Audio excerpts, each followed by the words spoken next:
You're watching Fanboy Versus with your hosts, JD Church, Nicole Hale, Chris Triplett, and Chris McFeely.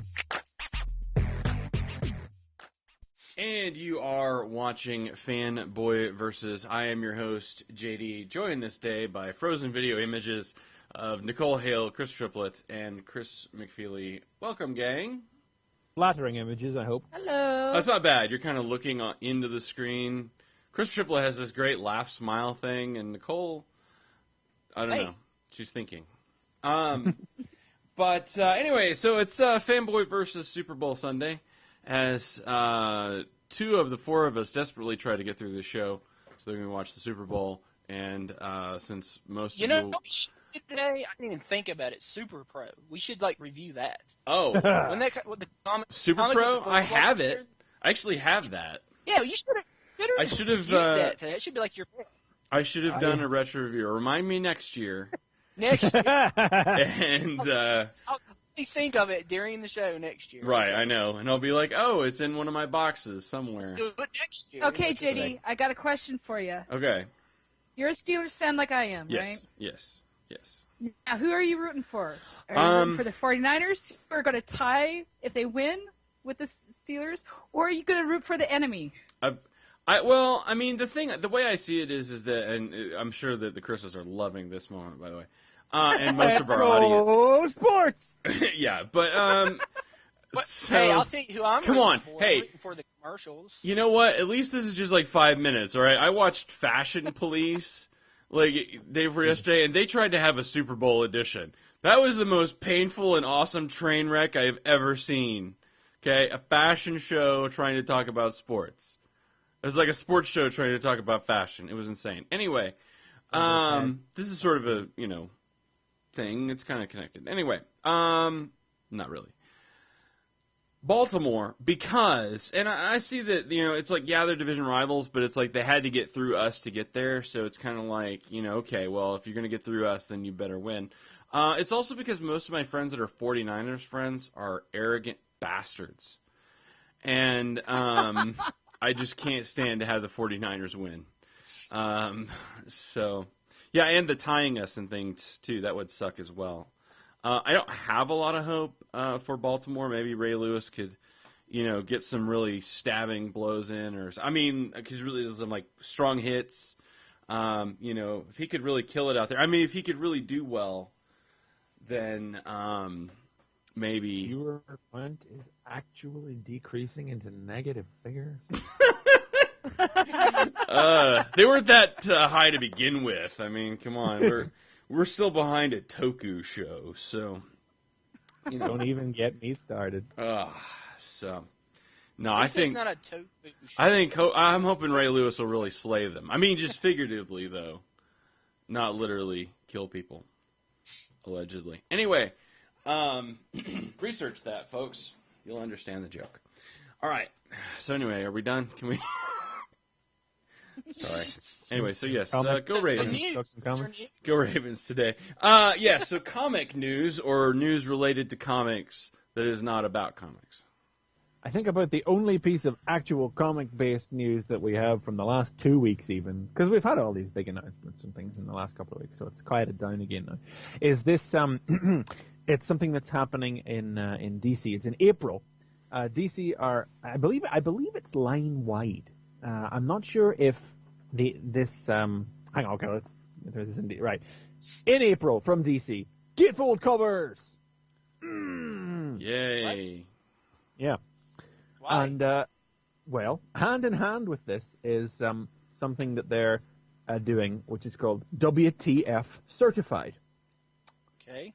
And the logo looks like a rubber stamp, that'll have been stamped on the cover. Now, I'm not sure if this is universal, if this is across every DC comic in April, or if it's just on select ones, where the idea is that you take the comic, you see the cover, it's oh, that's the cover, all right, and you open the gatefold, and what is on the other side of the gatefold makes you go, what the fuck? Okay. Has anyone taken note that this is in April? Well, yeah, that's I hadn't thought of that. When you were saying like WTF, I was like thinking DC's going to basically make a what if series, but it's called What the, you know, and crazy stuff would ensue. What if Batman's parents didn't die? What if that would be the most boring comic book ever. What if parents died and the Joker became Batman? I saw that episode of Batman the Animated Series and it sucked. So. I was hoping it stood for Wally's the Flash. Can we start that rumor? Holy cow! Can we? Best comic ever. Can we start that rumor and just be like April Fools? That would be awesome. No, really, it's WTF. It's Wally's the Flash. It's true. Oh crap! I'd buy Flash again if that was the case. Oh God. Yeah, that would make you go what? So yeah, I'm holding out that that's some sort of April Fool's related thing, but we'll see. Well, we have seen. I'm not going to go into the details here because I'm not sure if this is supposed to have been seen, but it is online, and it might be spoilers for Death in the Family. So I'm not going to say what it is if you haven't seen it. But we have seen the cover for Red Hood and the Outlaws. Now, you might have seen the cover for that issue of Red Hood and the Outlaws, where the whole right side of the cover is just the hood, just the Red Hood, half of his head, the left. His right-hand side of his hood, and Starfire's behind him. And we've seen the line art for the gatefold for the other half of it, which is where Red Arrow is, but it's what's going on with the other half of the hood. Well, it made me go, what the f***?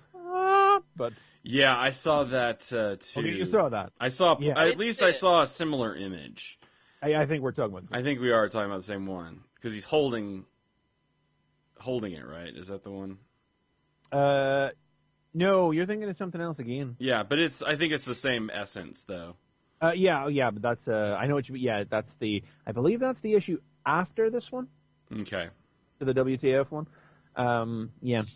But, let's see, what do we got here? Tidbits that we can expect from WTF Certified include Booster Gold reappears while an entire team disappears. Woohoo! Yeah! Hope it's not an April Fool thing now, don't you? Yeah, I know. Well, maybe that won't be. I hope it's the Teen Titans that disappears. And can't get worse. You know who's supposed to appear in the next issue of Firestorm? Is it Booster Gold? No, the Teen Titans though. Oh right. God. Yeah. Maybe they'll die in that issue. That'd be nice. They'd be depressed. One team is trapped in a bottle while another is changed completely. Some heroes change their colors and others change allegiances. Pandora battles to the death. A close encounter of the Dark Knight kind. There's a new old creeper and some old new gods. One hero quits and another hero dies. Wow. So that's what they've told us so far. Well, I think the booster thing should definitely be true, regardless. But yeah, I guess I read those and I didn't connect to the WTF part. But yeah, it was yeah. I would love it if Teen Titans got renamed Teen Titans featuring Booster Gold. That'd be great. I'd buy that. Wow. It might be featuring Firestorm now. Booster Gold, Teen Titans. See, Firestorm should go in the Teen Titans. That'd be awesome. No? Well. Okay. Moving on. Well, Let's see who's the Firestorm fan here. Apparently, JD. It's like, I'm happy. I like Firestorm and I like Dan Jurgens. It's a good time. Yeah. Well, as far as things getting canceled goes, apparently it was reported at the Arizona Comic-Con. Bleeding Cool reported this. DC don't seem to have actually confirmed it officially, but it was announced at a panel at the Arizona Comic-Con, perhaps accidentally, maybe not. That Savage Hulk man is on the way out. No. Really? No. Didn't see that. It isn't so. Man. But those Hulk... Rob Liefeld's like, see, I was the only thing keeping that book alive. Oh, yeah, you didn't kill it. Wow, no one was shocked. Okay. On the cancellation front, there's some other cancellations from DC, but not of comics. We have had the news in the last... It was within the last week, wasn't it? Yes. Yeah. that the Young Justice and Green Lantern animated series are no more following the ends of these seasons. And I only hate people that. who I aren't hate that. familiar. I hate Cartoon Network. Yeah, and only people who are not familiar with Cartoon Network are shocked. Yeah, I mean, If I anyone's have not to. familiar with Cartoon Network, they've never had them have their heart ripped out because you enjoyed something. I mean, That wasn't come on, Ben dude, 10. like Yeah, really. Lantern was only in its second season. It was just hitting its stride. We were not even going to get to the Sinestro stuff because I knew it was coming. I bet we're not even going to see it now. No. And I have to be honest. Thundercat fans are like, yeah. Yeah, but that one guy isn't even listening to this show. I watched it. I guess I'm one guy. So. Oh, there's that one guy in his early 40s like, man, Thundercats. Thundercats back on. No, I have to be honest and say I am neither surprised nor am I actually that bummed out about this. I'm not saying I won't miss the shows. I'm bummed out by the shows that are replacing them. I'm kind of bummed. I'm not. What are the replacements? We'll get to the replacements Okay, in a sorry. minute. Hang on. Well, I know the bodies aren't even cold. I'm sorry. I know. Yeah, for a second. I mean, I figured Young Justice was going to end after this season. Yeah, Young Justice because makes sense because they narratively, it reached feels like it's reached this point. It's answered the question about the Light's alien allies. Now, I am a couple of episodes behind on Young Justice. I've decided I'm just going to wait till the end of this season, which is only a month and a half away at this point. This will probably and be just on watch the whole Netflix. bunch of episodes. Right. Hmm? Do you think this will be on Netflix or something where I can watch it? Hulu, maybe? Maybe, probably. I don't know. Mm. But I've said it before. I also don't really know how they can do another season after their time skip between seasons 1 and 2. It's like, do you just not do another time skip again and make season 1 look like the old season, or do you do another time skip where Dick is Batman and Con has become Superboy and what? Yes. I mean, and that's kind of cool, to be honest. But then at what point is it Dude, still Young Dick Justice? Grayson Batman would be awesome. You do that season. That's what you do. Yeah, You but convinced me. Do does it this. not then cease to be Young Justice? Yeah, that seems Yeah. like just justice. And if It's just justice. because the other guys, the other Justice League guys are gone, so yeah, they become the Justice League. There you go. But I feel like the show. I'm just hoping now at this point that Greg Weisman, after losing Gargoyles and losing Spectacular Spider-Man, has approached Young Justice with the attitude that he can be cancelled and probably will be cancelled, and has actually written Young Justice through to a conclusion. I mean, I can only assume that Young Justice had its second season guaranteed at the outset, the way some shows do, because I would have been so pissed off if season 1 was the height of what the whole Light. I find that Light plot in fucking terminable. Just characters would show up at the end of every episode and go, oh, the light, oh, the light. Oh. And that was all we ever bloody had of that. Yeah. And then it was like, yeah, we did some mind control. It's good. We got the satellite. Dude, I heard Alien. I heard that it ends that, it turns out the Light is actually Dr. Light. And they were all doing his bidding because, dude, he was a Teen Titans villain. They are basically the Teen Titans. I But heard turns that out Light theory is Dr. Light, I'll be happy. That was a theory back before we knew who they were for exactly that reason. Just But, because yeah, stupid to be honest, man, that we stupid. as far as Green Lantern goes, I never expected it to get more than 26 episodes anyway. So Yeah. Yeah, let's be honest, like that cartoon. I That love cartoon- Green Lantern. I'm not saying I enjoyed not it. saying- I'm not saying I didn't I enjoyed it enjoy a the show. lot more than Young Justice. I think it took a couple of episodes to get going, but once it did, it was rolling well. But that's a show that only existed because the film happened, and it was supposed to be everybody loves Green Lantern. Here's where kids can go to get more of their new favorite superhero. Oh. Thanks. Here's what's supposed to sell you on the toys on the shelf. Oh, wait. Yeah. Oh. How far along is the production of this cartoon again? Oh, we've done like 25 of the 26. Fuck, we better bang it out then. Yeah. Like, I would say if the production of that cartoon had not been further along when that film tanked, it probably wouldn't have got finished. Yeah.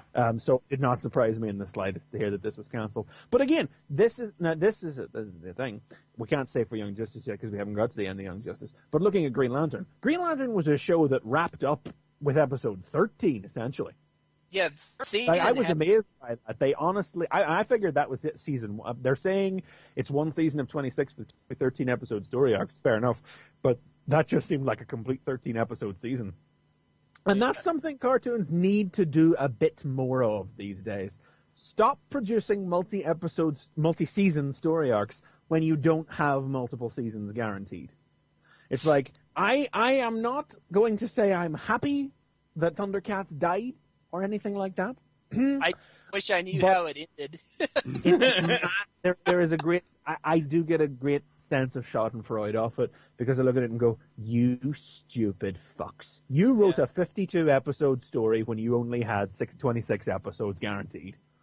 Dude, Yeah. I wanted just one more episode of Thundercats just so I could just get that conclusion. Yeah. That's all I want. Damn it. No, I mean, the last show I think that got cancelled that I was actively sad at because it didn't reach its proper end was Symbionic Titan. Oh, I thought you was going to say Alf. Because I don't know what happened. Oh, no. The greatest cliffhanger ever was at the end of Alf. And then they did that TV movie. There was a TV movie, yeah. Oh, my They did a terrible God. TV movie. And then he went and he did a talk show. Wow. No, Symbionic Titan, it's like, I don't really think that Symbionic Titan had like a built-in ending or anything. It was quite an open-ended show, but the one season that we got did go out of its way to set up and repeatedly draw attention to an ongoing mystery. And like, we got to the end of the season and we were thinking, right, time for this mystery to get solved. And then like, you get a scene where the mystery character comes out and you're like, oh, here we go. Oh, it didn't resolve a goddamn thing. Like, it just took time to remind us that it existed before the show ended. And I'm like, stop writing multi-season story arcs whenever you don't have multiple seasons guaranteed. I agree. Yep. 1,000. Which is why I think, or I want to believe anyway, that Young Justice had the 2 seasons guaranteed. Young Justice drives me nuts because they spent way too much time on the whole romance between Miss Martian and Superboy. I cannot stand that anymore. I'm like, if they're just going to show one more episode of them being whiny little teenagers, I'm done. And they did it. I'm like, I'm done. You know it's going to end with them getting back together. Come on, admit it, Nicole. That's where they're going with this. Yeah, totally. Seems like we're Totes. a couple of episodes behind it. I don't know. I mean, Young Justice. I think Young Justice has probably died because it didn't have toy sales to back it up. Yes. And, any amount of armchair speculation is directed towards the quality of the toys, the price of the toys, the character choice for the toys. Me personally, I would look at the show and say it's because kids probably didn't latch on to the TV show and didn't buy the toys as a result. I mean, that show, I mean, as I say, I think Young Justice took a bunch of episodes before it got rolling as well. Frankly, I think Young Justice was back from its first stupidly bastard long 9-month hiatus before it honestly got rolling and up to quality. But once it did, like, that was dealing with some real emotional drama that I would look at the show repeatedly and I would go, is this for kids? I mean, I wouldn't look at it and go, oh my God, I can't believe they're sneaking through all this cool stuff in a kid's show. I mean, I would look at the show and wonder, is this show actually even being made for children? Because I don't think it really was after a certain point. The sheer level of emotional relationship and romantic... I think it's made for both. I honestly think they know their audience. I think they know, hey, we got to get kids in, but we've also got, you know, us old geeks, you know, that like. Oh, I just really honestly couldn't take. You know how everyone was saying Miko was the most annoying character on TV? I'm like, apparently haven't watched Young Justice because Miss Martian, I just want to bitch slap every time I see her on screen. Yeah. I don't see it. I don't really know hate her, don't you? I don't see it. I cannot stand her. I'd take 1,000 Miss Martians over Miko any day. Yeah, really. Oh no! Yeah. Oh no! Oh no! Yes. Yeah. I think we should take a poll of the fandom. At least Miko's got good taste in music. Well, anyway, I think if it was targeted for anybody, it seemed like it was aiming for tweens at the very most. I mean, it was doing some real, like, legitimate, just like perfectly mature character drama that I would not expect to see in a Cartoon Network show aimed at children, you know, and very dark stuff too. And if I in my armchair position want to say that I feel like maybe that's why it's ending. that's the knock-on effect of doing that. Is there's no toy sales, so that's why it's canceled. Toys, Because I'm sure like Cartoon Network execs are looking at the money and have canceled it because no toys. Yeah. Yeah, and it just didn't drive the sales. I mean, it's not like the toys were that great anyway. Well, as for the replacements are the new Beware the Batman CG show. Okay. Which, of course, everybody was up in arms about that from the first image, in the same way that everybody was up in arms about Brave and the Bold from the first image, and everybody was up in arms about the Batman from the first image. And 20 years ago, everybody was up in arms about Batman the Animated Series from the first image. So, fuck all y'all, and let's just wait for the show this time. Yeah, really. I hope that it's good, but I don't know. I don't like CGI. Like, I've barely gotten used to Green Lantern. You know, because like Green Lantern, like in season 2, got better. You know, there was more locations, there was more animation models. Like I watched the episode yesterday, like this morning, and there was so many different animation models in that episode. It looks good now. It doesn't look like the first season where you had like basically 3 guys in a ship, and every planet they go to looks the same. It looks good now, but Beware the Batman, it still has me worried because I mean, like Gotham's going to be like that in the first season. It's going to be like.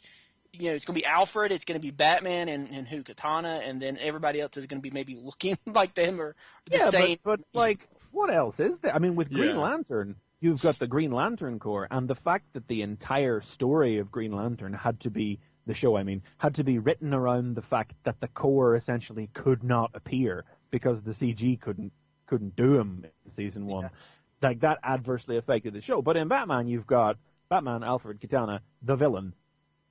That's it. That's all you need, and the whole thing's going to be set at night, so the streets don't have to be full of people and everything. Batman is a show that's going to lend itself to CG a hell of a lot better than Green Lantern. We'll see how it turns out. I mean, there's an awful turn towards CG lately, but I'm still saying if you give me the choice between the two, I'm going to take 2D from you. But I'm surprised that Turtles is doing so well though, because like I thought I was going to hate Turtles, but you know it works. It actually works pretty good. It made it work. I don't notice that there's nothing going on in New York City. Should notice that there should be like 50 million people running around in New York, but no, in Turtles there's like 2 people. You know, well, it's all set at night again. Yeah, but you can get away with saying it. They're usually out like at 2 or 3 o'clock at night, you know. So yeah, you can get away with it when it's night. That's literally all it is. Whenever it's broad daylight, like the early Transformers Prime stuff, and there's nobody on the streets, it's like, where is this deserted wasteland? I'm just not liking. I just don't want that for Batman, but I'll give it a chance. I'll definitely. Yes, give it a tell chance. us all about it, Gyro Robo, and how this is a horrible move for Batman. Sorry, this is a little robot chicken humor. Anyway, I hope that the first episode is basically that episode that Mike saw, and the last episode of Brave and the Bold, where like it's Batgirl. That would be great. Yeah, if it could look like that, that would be cool. If it could look like that, that'd be great. Yeah. Gyro Robo 75. I don't know what that is. Shut up, you. I haven't watched Robot Chicken in years. Shut up. The other replacement show makes me sad though. Have you heard what it is? Yeah, Teen Titans Go. Isn't it Teen Titans Go? Oh, yeah. I think it's which is the Teen Titans series from a few years ago back again. Oh, but in a kind of it's and I don't understand exactly what's going on with it yet because it's taking its cue from the Teen Titans shorts they've been doing for DC Nation. It's like the super deformed Teen Titans shorts is what it is as a 30-minute show, right? Yeah, but I can't understand how that's a 30-minute show. I don't know what they're doing with it, so I'm going to approach that one with caution. I would rather get the Super Best Friends as a show than that. Yeah, that seems to have actual mileage. It's so freaking awesome, and the animation in it is just wacky looking. You know what? I haven't even seen one short of, but what I would like to see get a fair shake show-wise is that Amethyst Princess of Gem World they've been doing. Oh, I've seen that. That's all right. I haven't even seen them, and I think they look great. I saw the Black Lightning raising his kid short today. You know, like Black Lightning. I am so behind on DC Nation, I don't even know what they're doing anymore. He's like superhero dad or something. He's trying to get them to get up and go to school, and one of them's sick, and one of them like sneezes like lava at the bad guy and beats him at the end. I remember that. Wow. I just want more Animal Man ones. They need Animal Man. God. Yeah. Animal Man and Super Best Friends would make the best shows ever. I would much rather have. I would so love. Or they could do, you know how back in the day they used to, what, kind of like a robot chicken. You could only do you could even just do like 15-minute episodes, but you could combine them into one show. That'd be awesome. Give me more Animal Man cartoons. Wow. Or maybe do a DC Comics Presents show where it's just different mini episodes each episode. Just No. I mean, not like short, but like 3 11 minutes or 2:50 or 2 11 minutes or 3 7 minutes or whatever. I mean, if you piled up all the DC Nation shorts, I don't think Teen Titans would emerge as the one that stood out as having the most promise as a TV show. But don't worry, Teen it's Titans Cartoon Network. The Teen Titans show is cute, but you don't want that. You know, if you want Teen Titans, you want Teen Titans from years ago. You don't want the Teen Titans go. Don't worry though, it's Cartoon Network. It'll get canceled really quick. Yeah. It'll go on It'll be on for a few episodes. It's good. It'll get canceled. It'll be like hiatus for a year, and then it'll come back. I can't wait till That's only if it has a big groundswell of internet popularity, JD. Oh, okay, right. That's how that equation works, right? Year. Oh, you like this? We're gonna wait. It'll make Johnny test. Batman's going to premiere, and then 3 months, and then like 3 episodes will air. Then it'll be on hiatus for 6 months. I can't wait till that happens. That's the most exciting times on a new show. Just wait to see when the hiatus kicks in. Oh, it's something like there'll be a summer hiatus because there is normally. And it was just young. I mean, Green Lantern has never had any kind of bonkers hiatus except for this weird thing between October and January. That was weird. Like I don't know. We still don't know. Happened there. Now, Young Justice, that was the show. It's like, I mean, I don't think we've ever had official word on it, but at this point, I think we have to conclude that they took it off and waited for DC Nation to start before they put it on again. Yeah. I honestly thought the show was canceled multiple times. I was like, Jesus Christ, this ain't coming back. That was off the air for 8 months. That is ridiculous. Like that never had a chance to get a fandom, like a big proper, a proper swell of popularity. But after that, the only other major hiatus that it had was this summer's, just like the summer break, and then we got this 3-month thing between October and January for no. That was so weird. Crap. Well, this is all fascinating, but there's a Super Bowl thing on, so we should. The other bit of news then on the other media front is that Marvel have confirmed Doctor Strange for Phase 3. Yes. Come on, Charlie Sheen.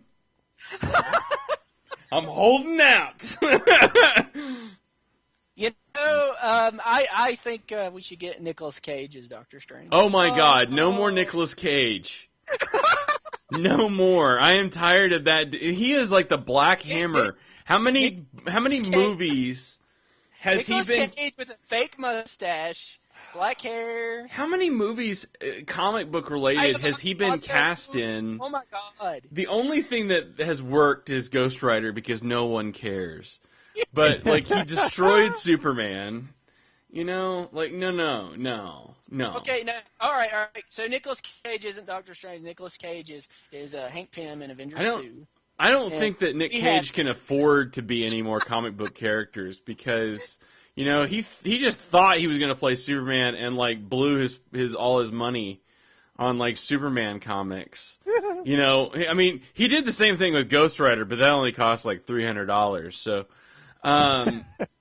I hear he has a giant man tattoo on his other arm. So right. Yeah. So you go and cast him as Doctor Strange. I mean, he's got to put down some serious money for all those comics. So he has an Eye of Agamotto on his chest. Right. He get an Eye of Agamotto. He gets that third eye tattoo right there, and then he wouldn't work again. I mean. And I just watched Ghost Rider again there the other week, and I was like, why? What? Because it was on TV, something else. It was just all in there. And I was like, I had forgotten. Ghost Rider, I think, has its heart in the right place in a lot of areas. It draws a lot of lore from a lot of different places in the comics, and it's clear that the guys that made it knew the character pretty well. And then there's this weird Johnny. His name is Johnny Blaze, allegedly, but I'm like, this teetotaling, jelly bean eating, monkey loving, no swearing. What were they? Yeah. I don't understand. I mean, I can only assume this is Nick Cage. Everything else to put his spin on the character. Nick Cage can ruin anything. I mean, And that, like, evident by that, like, you take a badass character, Johnny Blaze, the best Ghost Rider ever, and you just ruin it. Got canceled, okay. You just ruin him by, by making him Nick Cage, so. You know what? Johnny Blaze's series had an ending, Triplet. Johnny Ketch's got canceled in the middle of a story. Yeah, because they realized, wait, it's not the 90s anymore. They published it years later. They published Good. Yeah, in an oversized one-shot, like 10 years later. Good job. Because someone at Marvel went, wait a minute, it's not the 90s anymore. We got to cancel this Dan Ketch guy. I think it actually was canceled while it was still the 90s. Oh, wow, the even dance better. comic, I'm not saying it didn't suck near the end. I'm just saying that the book lasted longer than Johnny Blaze's book, is what I'm saying. Yeah. I'd say. I actually don't know offhand. Yeah, I don't know offhand. If you take the issues that were good, they were probably still longer than the Johnny Blaze comic, just saying. The first 2 years of Johnny Blaze's Ghost Rider shite, so Yeah. Anyway, that's an unimportant argument, because where's Dan Ketch now? Nowhere. Okay.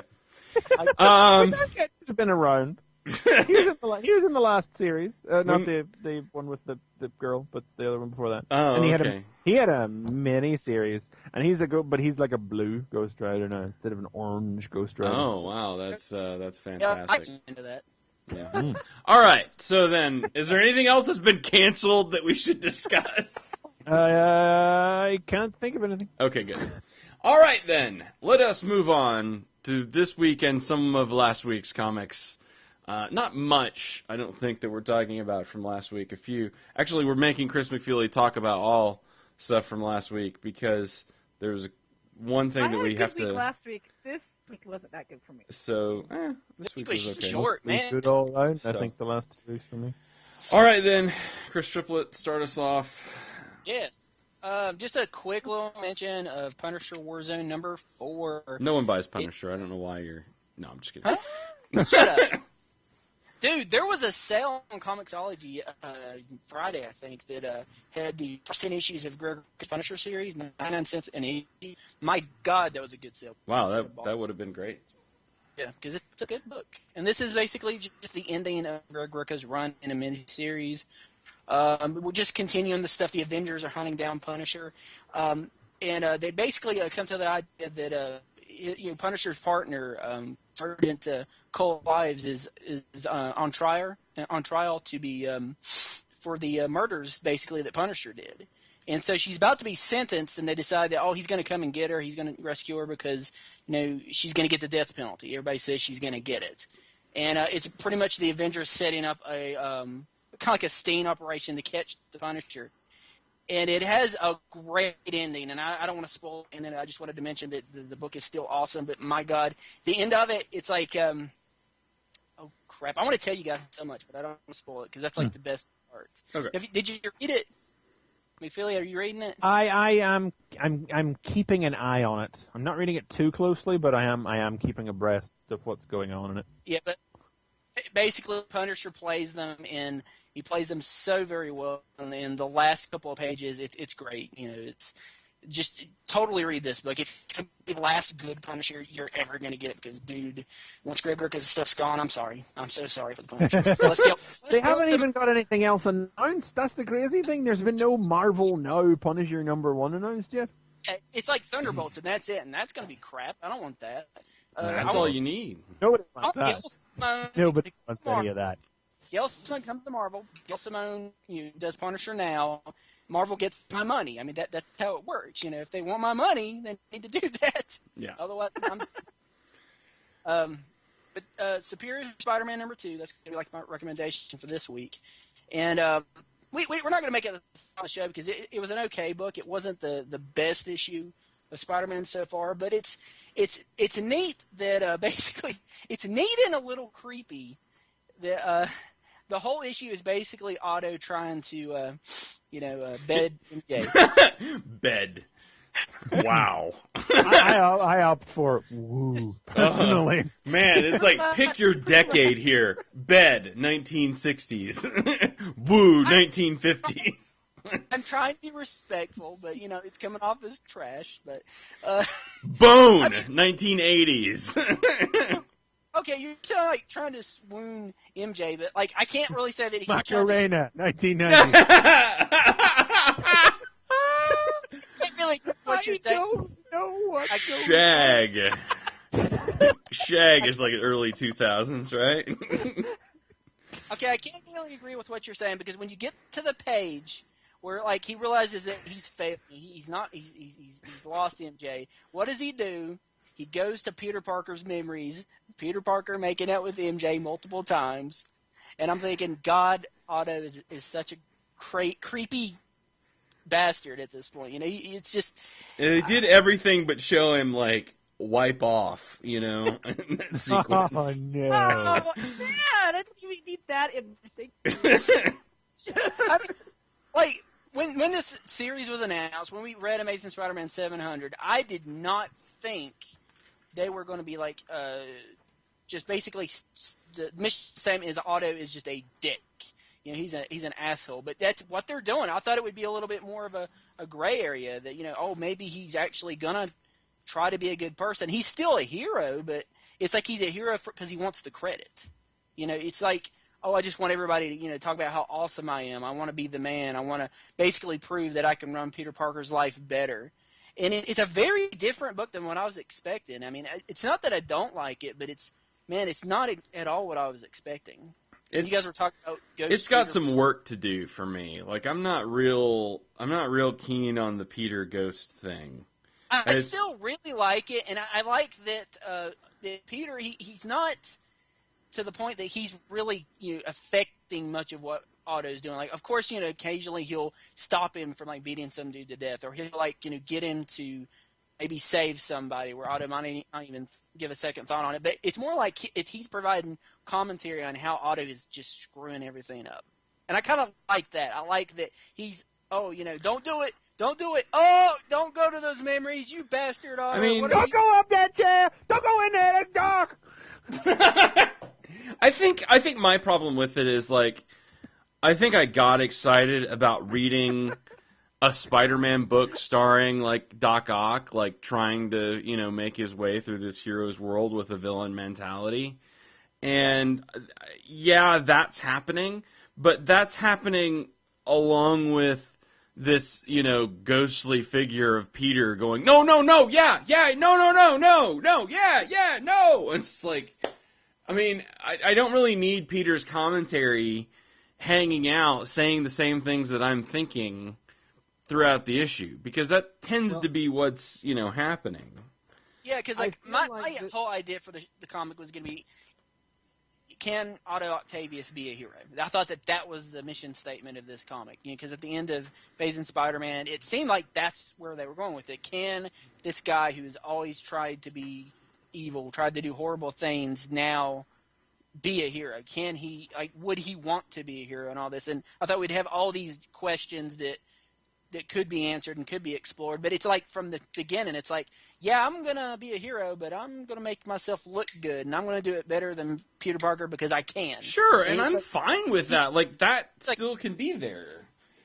But Peter's just saying what the audience is thinking, and I don't need another element Well, to I do think maybe that. next issue will set the tone following this. I mean, I feel like we're just getting a lot of Peter this issue because we literally only found out he exists at the end of last issue, and this is just to show us, like, how it is for him. You know, I mean, although he's predominantly the POV character here in this one. It's like, this is not quite what we were talking about last week whenever we suggested we could get issues from Peter's point of view. But, you know, I've heard a couple of reviews that have said they thought there's maybe a bit too much hand-wringing from Peter, you know. And I have to be honest, like, I didn't feel that when I read it the first time, but I guess I can see why people would think that about it. But I think issue 3 will probably tell us we'll set the balance for how we can expect things to be going forward now that we've got the introduction of Ghost Peter. I really hate that, but now that we've got the introduction of that out of the way.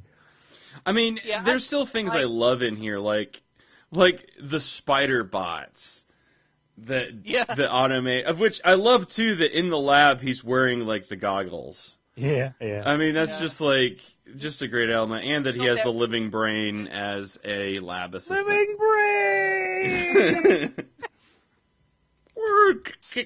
Locating soldering iron. Never mind, you can think of it. Is it Dr. Octopus or Dr. Smith? You can't section his cogs. What I like about the comic is there is, like, you get to the end of the issue, and after he's made all these numerous attempts, to get the affections of Mary Jane, at the end of the issue, he basically comes to the conclusion that the reason that it never worked out between her and Peter Parker was because, it really kind of can't. Her life is in danger. Things can happen just being around him, and he basically does the hero thing. He lets her go. Yes, congratulations. Peter figured that out how many years ago, and we just keep doing Peter that. Peter couldn't do it. Yeah. Otto is the superior Spider-Man. Otto did it. True. I mean, I guess that's the thing. That's but the thing. Yeah. I mean, but then, there's these great funny moments in here as well. Wherever he narrates lunch with the Watson woman, second. Yes. Watson dating trials results. Incomplete. Oh, and awesome. Carly's a total. That is going to be interesting because she is definitely questioning what Doc said to her before he died. So there's two things that happened back in those last 3 issues of Amazing Spider-Man that I saw swinging back around pretty quickly. Carly was one of them. I mean, it had to. It had to. The other, I think, is Connors. I really think Connors is coming back, and I think it's coming back soon. But yeah, it's still good. It's not exactly what I was expecting. But then again, I was talking to Brian, Brian Kilby earlier today, and I was telling him maybe that's a good thing that it's not what I was expecting. Because if Brian it's not Kilby's a myth. Yeah, he's not really. Alleged. He's really a computer. But I was telling him, it's not what I was expecting. Maybe that's a good thing because if it's not what I was expecting, then when it happens, it'll be a bigger surprise. Maybe. I'm gonna hang out for it, but man, I was hoping for less Ghost Peter or Image Peter or Thought Peter or whatever it is that he is. Yeah. So. Well, issue 3 is out next week, and I think we'll see it then. If there is a balance to be struck, I think issue 3 will show us what it is. I hope so. Why is it coming out next week? Why are they doing it so quick? Because it's just February. The way the month is. It's a short month. Yeah. Okay. Yeah. Okay. So January was a long month, and February's a short month. Wow. Yeah. Yeah, we kind of got in a deal where it's we had a lot of 5-week months there, and now we're into a. A 4-week month. Yeah, now. Avengers 3 was last week, Avengers 4 is this week, and Avengers 5 is next week. Right. Wow. So, yeah. Wow. Crazy. Okay. Nicole. Okay, well, hopefully my internet connection holds on. I don't know what the heck's going on. So, tell the hamsters to go faster. Huh? faster. Okay, the one that I'm going to talk about is one actually from last week because I thought it was actually a lot more creative than I thought. I'm talking about Deadpool Killistrated. If you've seen the cover, it's him blowing up Moby Dick with a bomb through to the blowhole. Wow. But there is a point to this.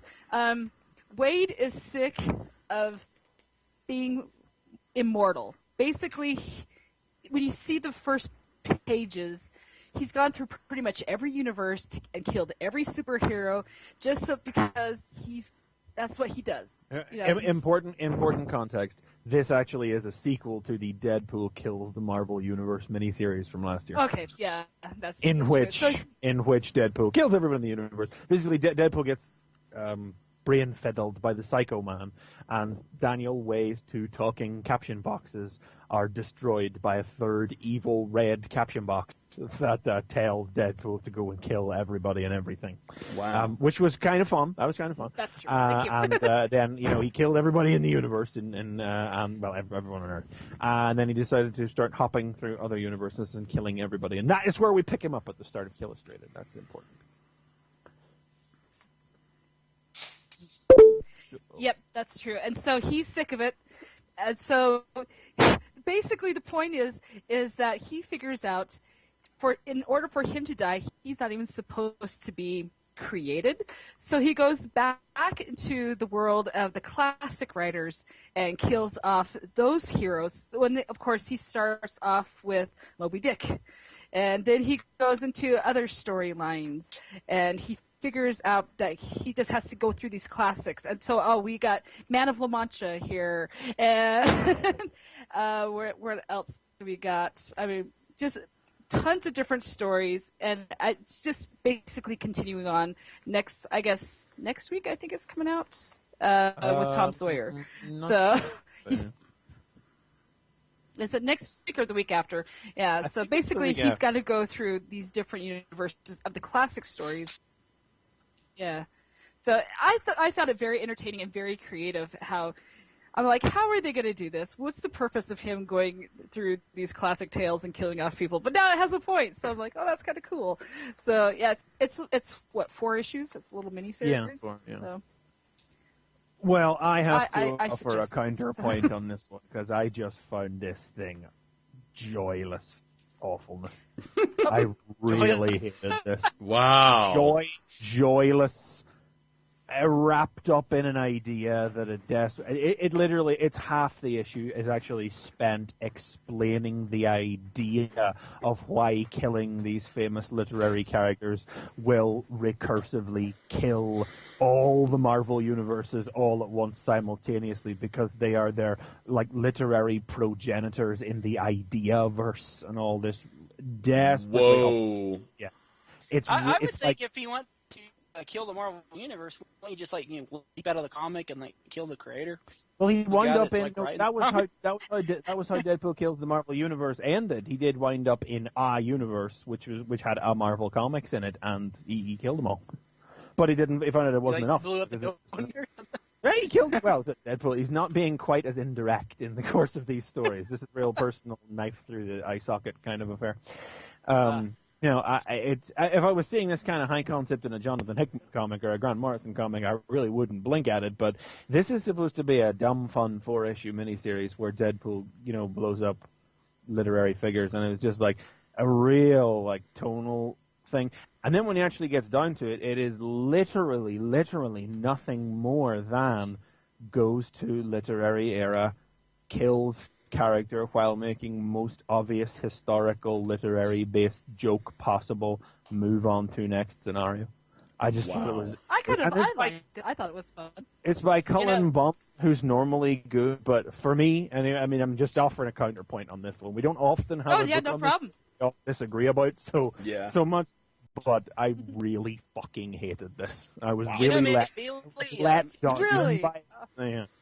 Hey, McFeely, if you put Alan Moore's name on it, that's called League of Extraordinary Gentlemen. Yeah. It kind of is, but smarter. Because it's not about killing them. Maybe you didn't read the comic I read. No, wow. League of Extraordinary Gentlemen was the equivalent of taking 2 dolls and banging them together and making kissing noises. Mina Harker, ooh, Alan Quatermain, bang, bang. Wow. Was it it was Mr. Hyde that he ate the Invisible Man, I think, in one issue. Is that what he did? Yes. He ate him or something? After burying him to death, yes. Yeah. Wow. Yeah, but well, Deadpool Killistrated is no League of Extraordinary Gentlemen. I'll put it that way. Okay. All right. So, that was interesting. I didn't expect a counterpoint there. That was cool. But I do want to mention one that I think people need to give up a second chance to. Yeah. Okay. All right. You listening? I think. Oh, can you hear me? Hello? Yeah. Yes. Hello? Yes. Oh, okay. Then another one that I want to say that people need to give a second chance to is Green Lantern number 16. This is a good jumping on point because there's actually a point to the new Green Lantern, so go check it out. Yeah, I read that. That was all right. Yeah, it's been doing pretty well. Yeah.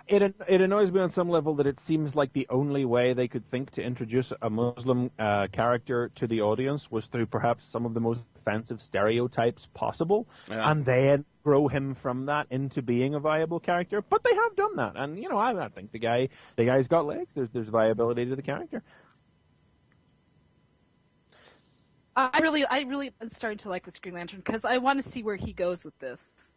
So, is he going to take Hal Jordan's side, or is he going to take Sinestro's side? That's going to be interesting. They did make an interesting point. I want to say they made an interesting point in Green Lantern. So he carries a gun, and they're like, you don't need that gun. It's like you got a Green Lantern ring. He says, well, are you crazy? Why wouldn't you guys carry a gun? This thing runs out of power. And that's an interesting point. Oh! Why wouldn't a police cop carry a gun with him in case his ring was to run out of power? Why wouldn't he? Seriously. Very good point, I thought. Yeah. It doesn't take away from the fact that the new headline-grabbing Muslim character from DC Comics was introduced as the gun-wielding guy who'd been framed for a terrorist bomb. Yeah, that is a thing. So I just tried to forget I know, it's sad, but... Now, he was framed. He was only a car thief. Yes. Yeah. So he was a criminal. He couldn't be a heroic test pilot or an ex-marine or a strong, self-willed young architect or anything like that. No.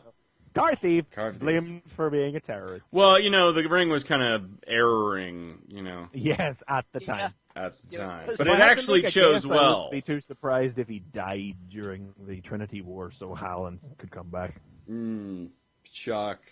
That would be not the shock. Okay. I think I'm also a little bit miffed at the fact that what the hell is it called? The Rise of the Third Army is ending in a Green Lantern Corps annual. What? Okay, then I won't be reading. All right. All right, thanks. Yeah. It's like Rise of the Third Army. I'm really liking Simon. Well, Rise of the Third Army has been...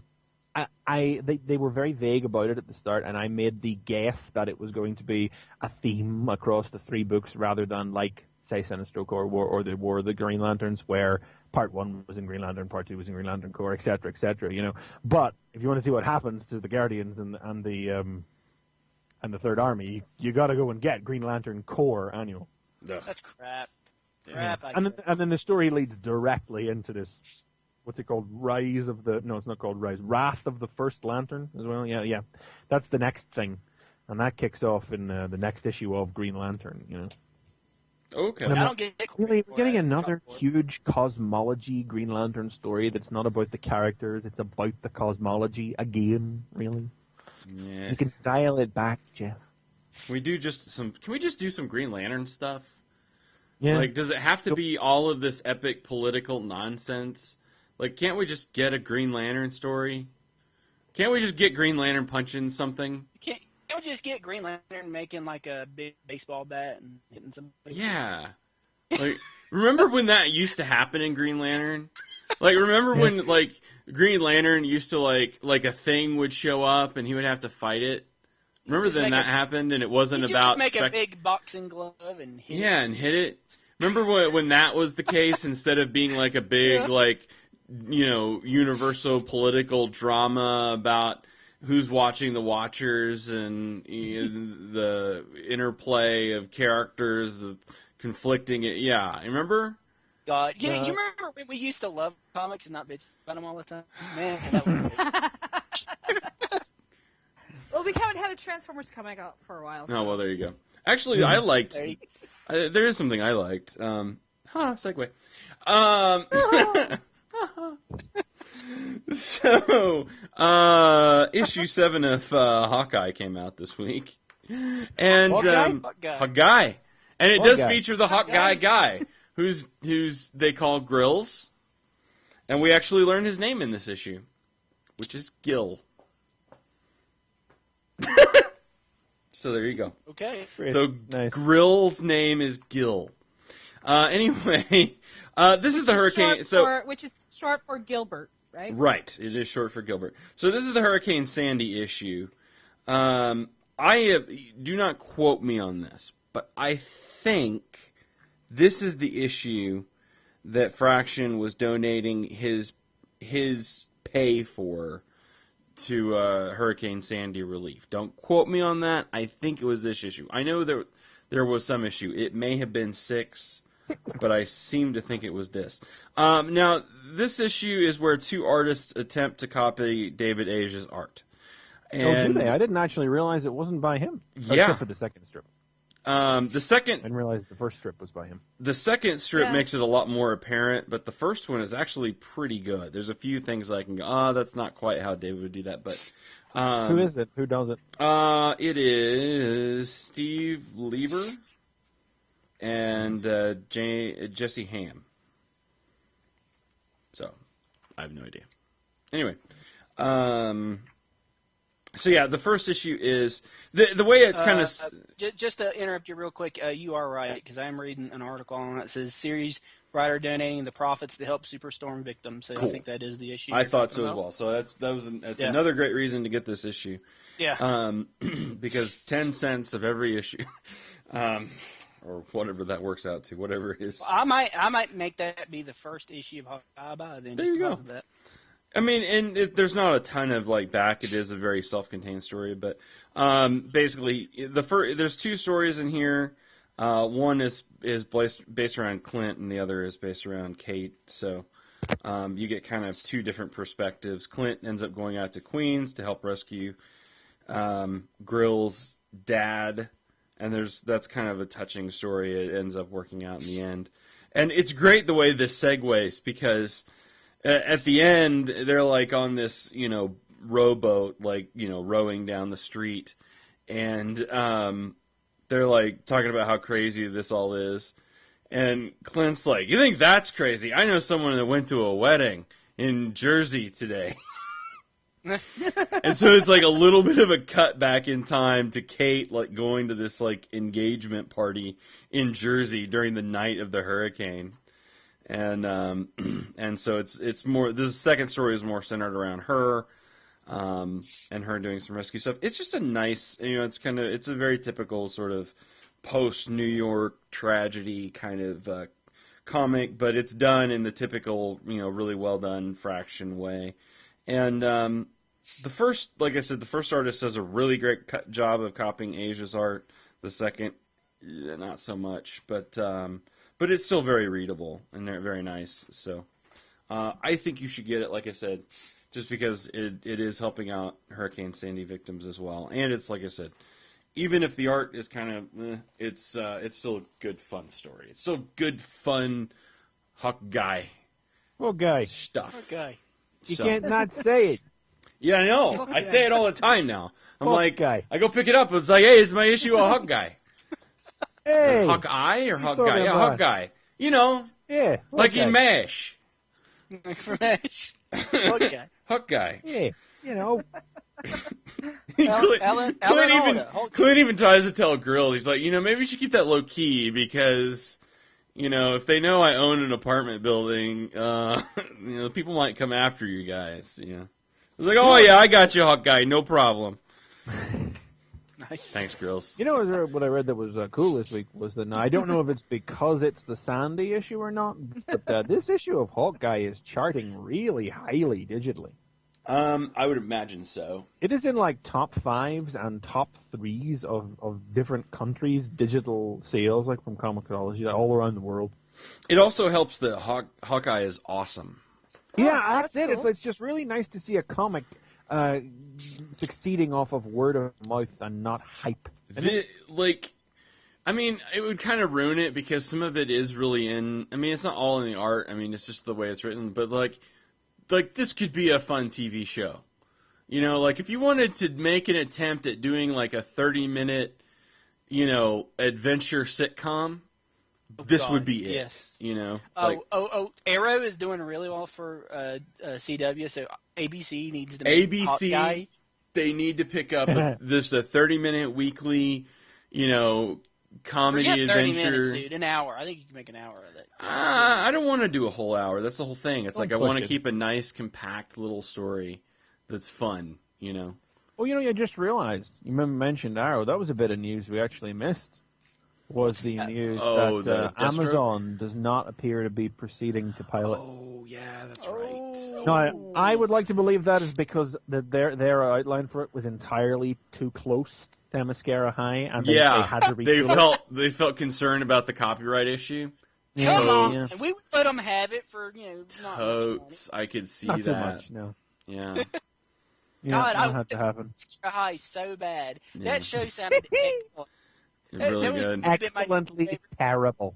That Yeah. would have been my favorite show. I would have loved that. Wow. Okay. So anyway, so that's me. Chris McFeely? Yes, okay. All right. Well, here we go. I'm excited about this because this has been a head scratcher for like 2 weeks. So. Okay. Well, just before we move on to that one, Oh no, I just no. want to nod in the direction of Avengers number 3 and 4, which came out last week and this week. And, they really just basically be addressing any concerns I have about Avengers falling behind New Avengers after that. Oh, did you get the second issue of New Avengers, by the way, JD? I did not. I have still not got to read it. I'll have to pick it up off the Comixology. And have you Because got it's sold out at my these shop. issues of Avengers? Do what? Did you get these issues? Of Oh, yeah, Avengers? yeah. I've got Avengers. No problem. Solid. The awesome, it just continues. I'm I mean, a little... number 3 left me a little. It's funny because it'll lead in well to our discussion of this next book. But I read number 3 and I thought, boy, if people don't know what Captain Universe's deal is, they are not going to understand what the hell just happened in this comic. Yeah, that was I mean, I kind of know, but I don't really know. So, and this issue... Literally, all you need to know is that it's a power, like embodying the power of the universe, that chooses different hosts. Right. Yeah, Okay, so I knew it. Host woman is all crazy and spacey. Yeah, Spidey was it for once, so it's not that. Spidey was one. Yeah, Juggernaut, I think, was at one point. There's a lot of people, but There was a usually it's mini-series, of usually it's one-shots. average Joes, though, right? I mean, isn't that's it? the idea. Okay. It's like the hero that could be you, as was the tagline back in the day. But it's like that's why this woman is so spacey, and that's why that's why she basically ends the fight whenever they recognize her. And What did she want? Cake? Pie? she wants pie, but everybody Pie? loves pie, Yeah, but so it's like, but there's no explanation for her. But and then I get to the end of issue 2, and I'm like, wait a minute, this arc is over again. Oh my God, what's going on? Arc's ending in less than 6 issues. I'm confused. I'm scared. More of it. But I also see at the same time now when we got issue 4 how that's going to work, because I know the next 3 issues, which will make up the rest of the first 3, are following on with the Avengers dealing with the effects of these origin bombs on Earth, and spotlights for Hyperion, Smasher, and Captain Universe. Yeah, Hyperion. Yeah, and I was like, wow, I don't... Squadron Not to the, be It's not that Hyperion though. It's another Hyperion again from a different universe. Yeah, that's what I was going to ask you because, he was kind of detailing his origins in the issue, and I was like, this isn't how Squadron Supreme ended. I don't understand. It's got to be a different Hyperion. I mean, there have already been 3 Hyperions at this stage. And so what's the difference with another one? He's not the other guy that died. Sentinel. He's not Sentinel. What the hell was that guy's name? Sentry. He's not Sentry. Totally not, right? Oh God, no, he's not the Sentry. No, not like him at all. No, not in any way. He's not Sentry, similar. He's not Sentry, but he is, Marvel's Superman. Yeah, I mean they're both. That's why I was saying not at all. Hyperion's the first Superman analog from Marvel, so. Yeah. Hyperion's just the best one. He's just the best one. But there were lots of nice touches in this issue. I just enjoyed the issue on the face of it as well. But the fact that we got that stuttering AIM scientist from Hickman's FF. I love that guy. Yeah, I love that guy. He showed up in something else that wasn't Hickman. In fact, I don't remember. I can't remember, but I know I saw him in something else, and it was it's the stuff. I know what it was. It was Iron Man. He showed up in Iron Man. Is that him? Yeah. I think he was in an issue of Iron Man. Yeah, AIM was in it. Yeah, I think. What got me about this issue in particular is when Hyperion describes the end of his world. And, Ooh. yeah, you got it. You're just realizing it now, aren't you? Ooh. When the world turns red and 2 planets fear to collide. Ooh. That's it. On a New Avengers. Ooh. Oh, the interconnectedness begins. Hickman, take me away now. Oh, man. Body is ready. Yeah. Go towards the light. Wow, yeah, I did just connect that. That's nice. Okay. All right, please, for the love of God, will you explain Young Avengers? So the actual book is Young Avengers. I'm not sure what is in need of being explained here. Everything, dude. I have no fucking clue what is going on. No, JD, it makes sense. It's just that I think our problem with it is that, man, like, what? Why is this a first issue? Why is this not... I mean, it's like, I don't know who some of these people are. Yeah, I don't know why they're who they are. What must be taken away from this first issue, we'll get it out, we'll say it out of the gate, is it is very unapologetic as far as, like, the uninitiated reader. A lot of things are thrown at you with no real introduction, no backstory is laid down for you. If you have read these characters' previous appearances, you'll be fine and dandy. You'll probably be like me. You'll be bouncing up and down in your seat. It'll be all good.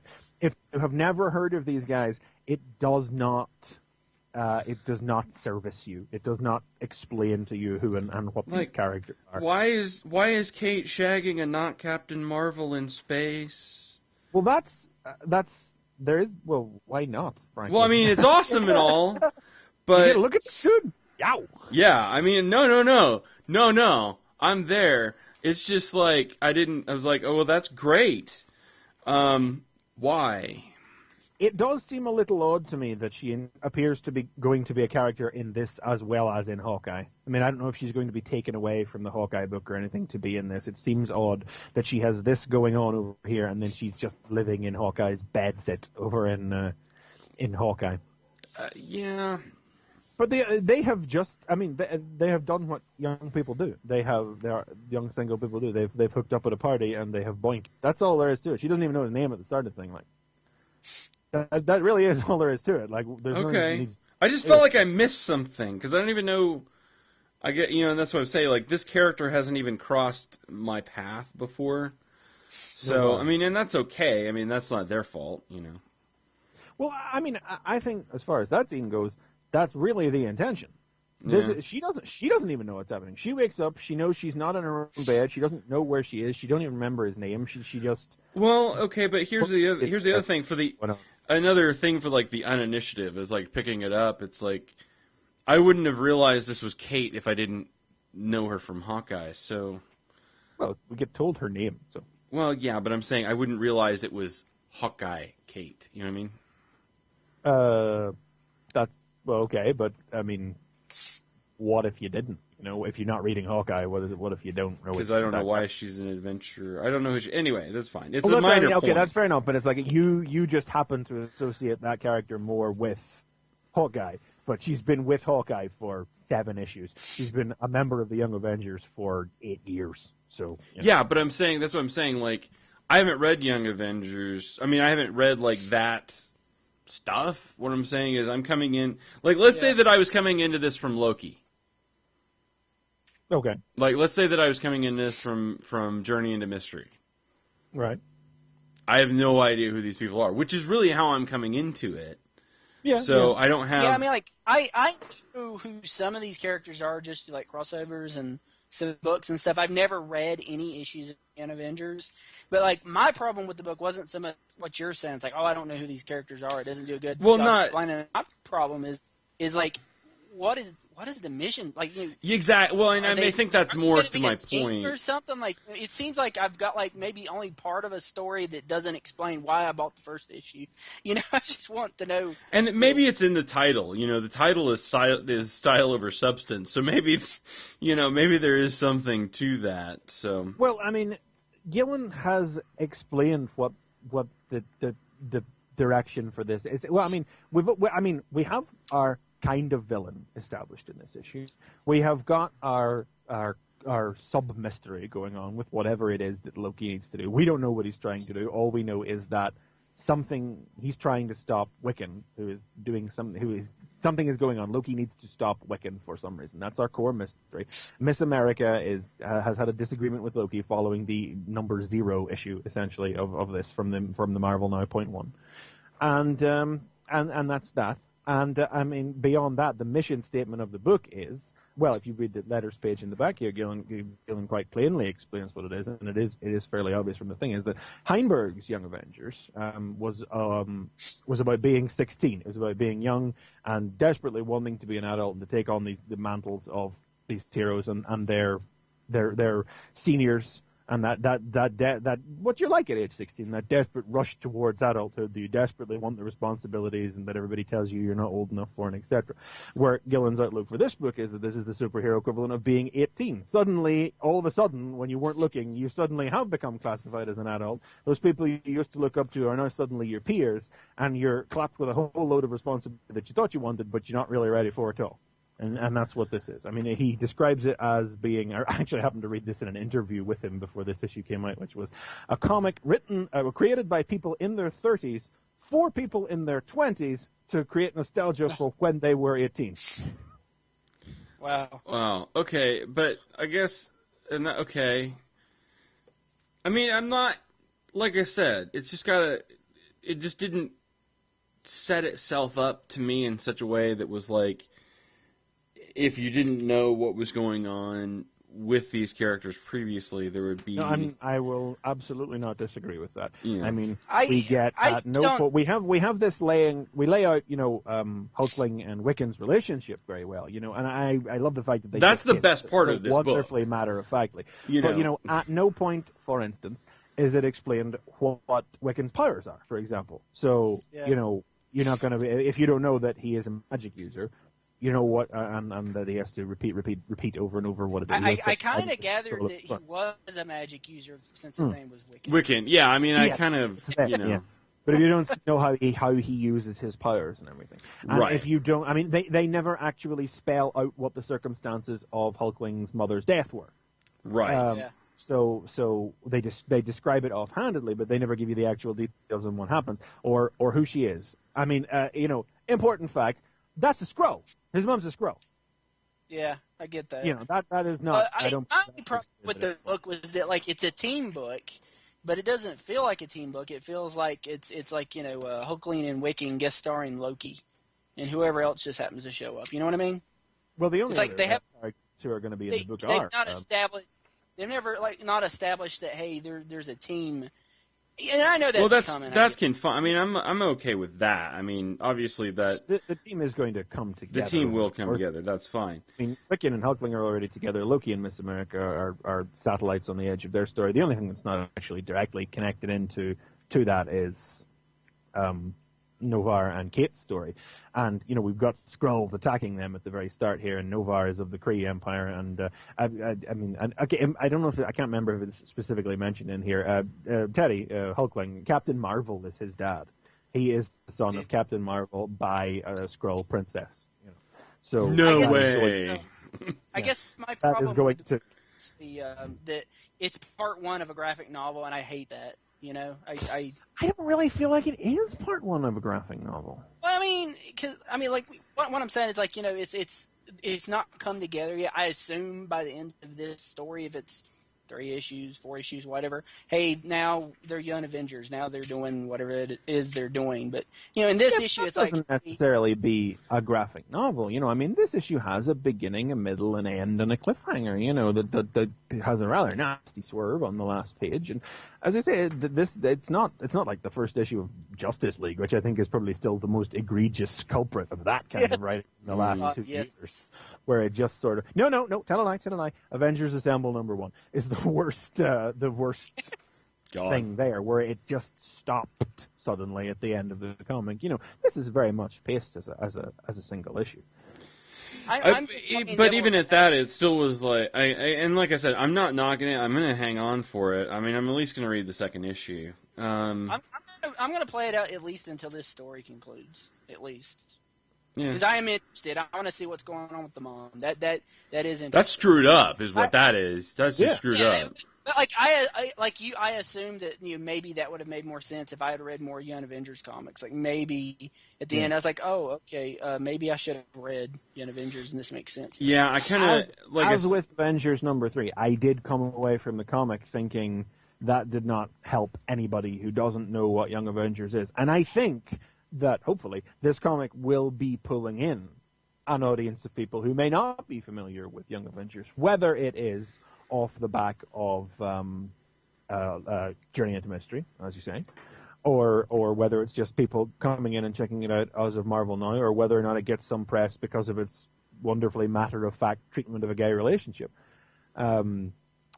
We will have to see what the and I do feel like this is not an issue for the uninitiated, which is disappointing in that regard. I am disappointed in that it does not go to. I mean, it would be one thing. I mean, for instance, like I don't think there's anything wrong with the Kate and Novar scene. You know, that is you're supposed to. It's supposed to have that slightly morning after sense of confusion issue. What was your name again? Sort of. Scenario like that's fine as far as I'm concerned, but they do then proceed to go into very real and fiddly continuity as regarding Teddy's parentage and the fate of his mother that they don't ever actually bother to explain. It's like, why is her arm morphing into a stream of putty? And it's like, well, it's because she's a Skrull. She can do that. But is that, aside from a thumbnail-sized image of her head on a double-page splash, you don't really know that that's not told to you. You don't know what's going on. Well, and you may know that Hulkling is like at least part Skrull, but you may not know where that comes from. You know what I mean? It just doesn't.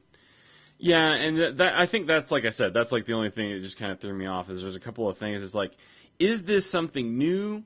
Are there things in here that are new, or the things I should have known coming in to sort of be set up? And it would be nice if Gillen would have played to that somewhat. I mean, to be honest, I would even go so far as to say it's almost foolish not to, given how ham-fistedly and poorly treated the Young Avengers characters have been treated since their inception. Yeah. Because, I mean, Heinberg's original series is great stuff, and I recommend anybody to go and read it. It's all collected in one book. No, it's very good stuff. Please read it. And that was followed up by a Young Avengers Presents miniseries, which actually anybody reading Hawkeye should read, because one of the issues in that is the first meeting between Clint and Kate, and it is written by Matt Fraction. It's basically Hawkeye #0. You should read that, too. Ooh. And then the characters have just kind of been kept in quiet rotation in crossovers with the crossovers with the Runaways, in Secret Invasion and Civil War, just to keep reminding us that they exist. But they were just sort of put on the back burner, but just kept appearing to let us know they exist, essentially until Alan Heinberg was ready to write them again. And I still firmly believe that's why it took as long as it did for the Scarlet Witch to come back into the fold and for M-Day to be reversed, was because it was decided at some point that that was a story that was going to be told by that creative team in a Young Avengers story. But the fact of the matter is that it took so long that there was a lot of heat on the Young Avengers name when it started, but by the time the Children's Crusade actually happened, the heat had gone off their names so much, that series was actually sold as Avengers, the Children's Crusade, not Young Avengers, Now, hopefully this series can pick up the heat again, but I don't disagree that it is not for the uninitiated, which is very unfortunate. I was going to ask. I thought that was supposed to be, and that's why I say it's like, I thought that was kind of supposed to be a thing about, the Marvel Now. Yeah, that's true. That this would be jumping on points. And I'm okay if you're going to jump into the middle of something that exists. It just has to be established. So, I just need... Yeah, I was going to ask, would it help better if I read Children's Crusades? I didn't read any of it. You probably have to read all the other stuff, too, wouldn't you? No, to be honest, actually, I would... Children's Crusade, aside from the fact that the team formally just decides to pack it in at the end... No, you don't know. And I think Children's Crusade contained Billy and Teddy's first actual on-panel kiss. But no, as far as reading it and understanding it, was the original Heinberg-Chung 12-issue Young Avengers series, I think is really the only context you need. I mean, Kate does refer to when they met Novar before, and that was in Civil War Young Avengers Runaways. That was in that, which was the story. It was the story that brought Novar back into circulation after the original Morrison miniseries. And then Bendis ruined him.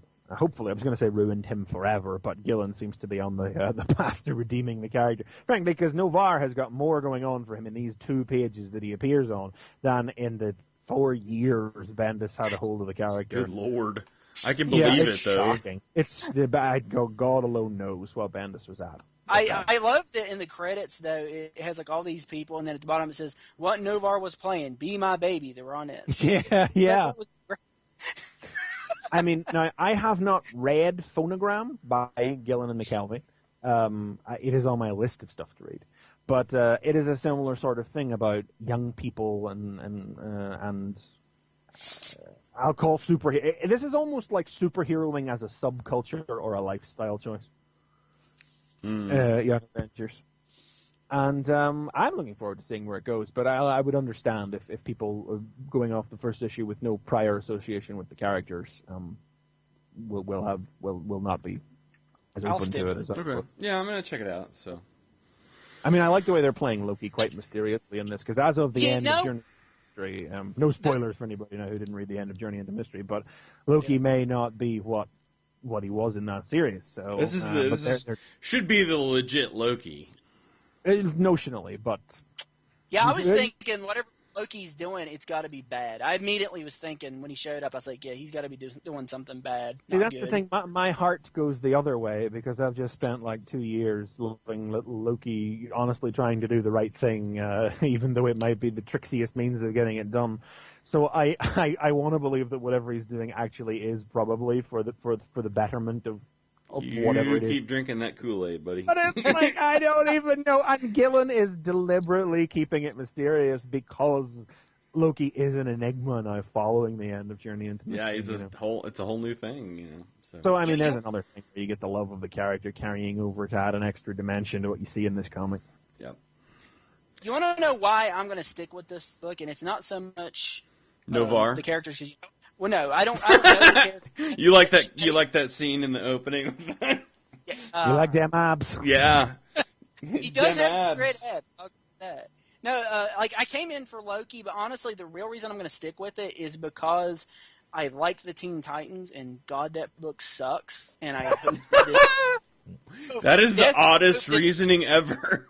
I hope that this could be like my Teen Titans. You know what I mean? Like if it could be my Teen Titans. Yeah. It'd be great. Yeah. Cool.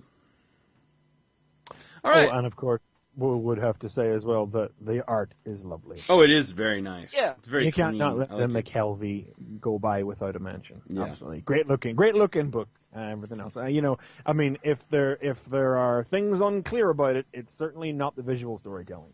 Yeah. No. Yeah, no. That was great. No, it's good. So, okay, cool. All right. Maybe we should have saved that for the top of the show. No. This is going to be good. I'm excited about this. So let's just get to it. Minutemen.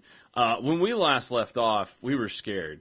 When we last left our heroes. I was terrified.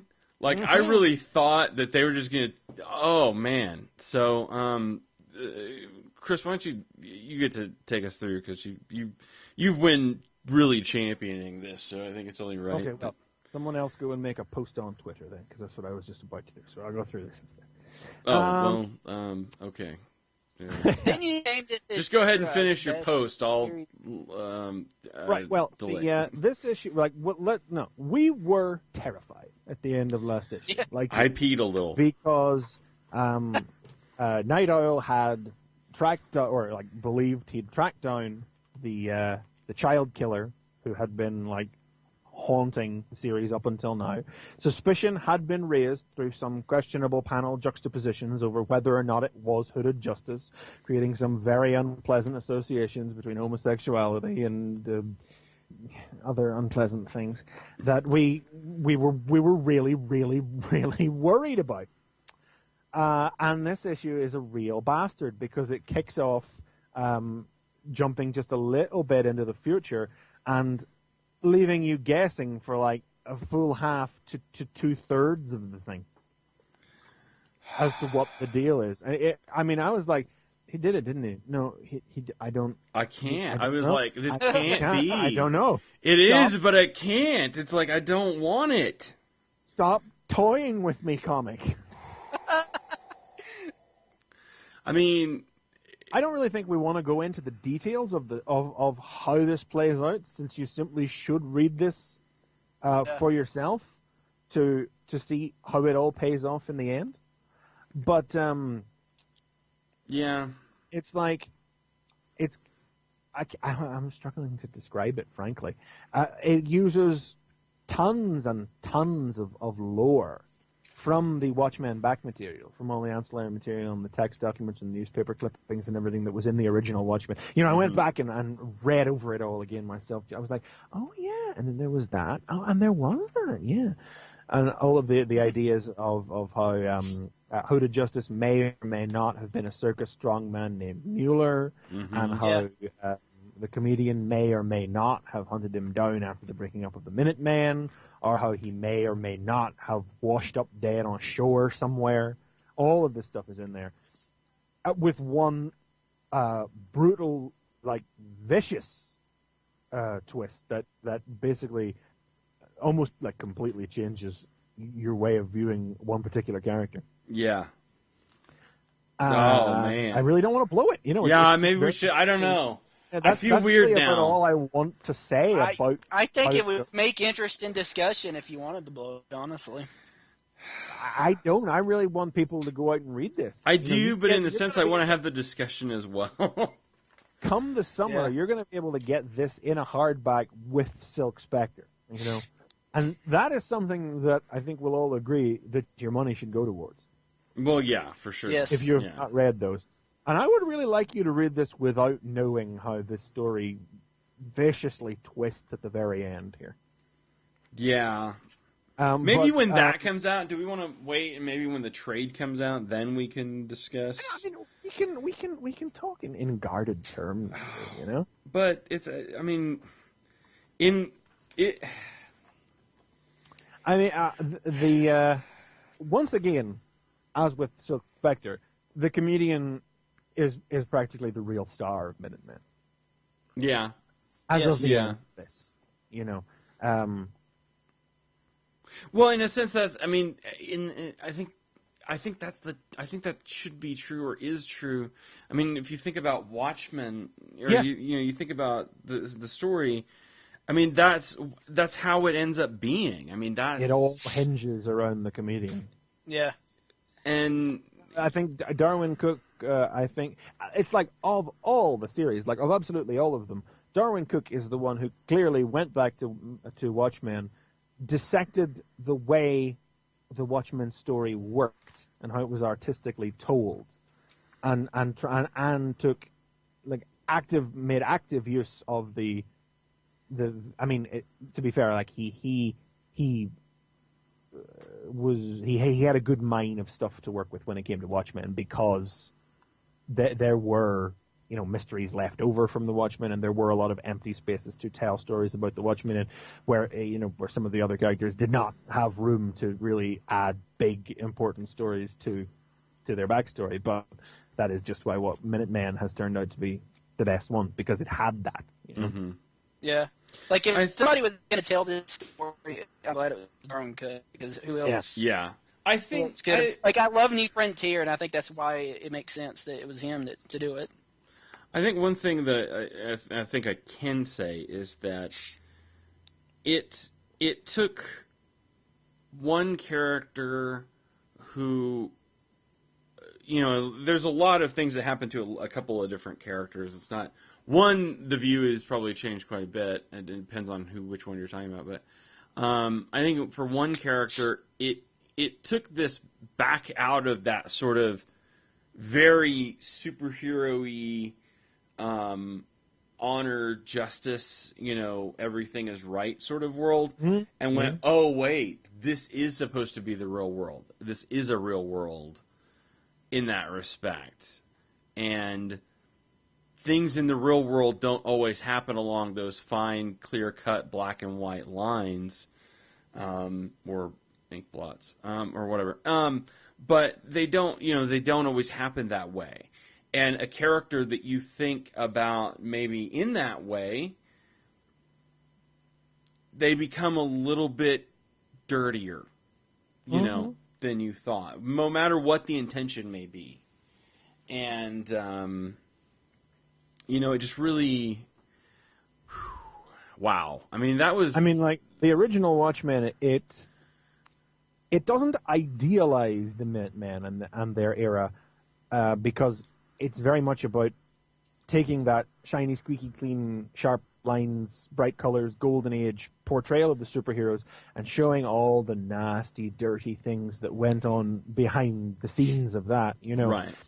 But you are like you get to, like, in Watchmen, you see that there are some characters who seem to have managed to come away from that with their integrity and intact, as it were. Mm-hmm. And then we find out in the course of this is like, no, sorry, not really, no. Mud sticks, as they say, mud sticks. Mud sticks, yeah.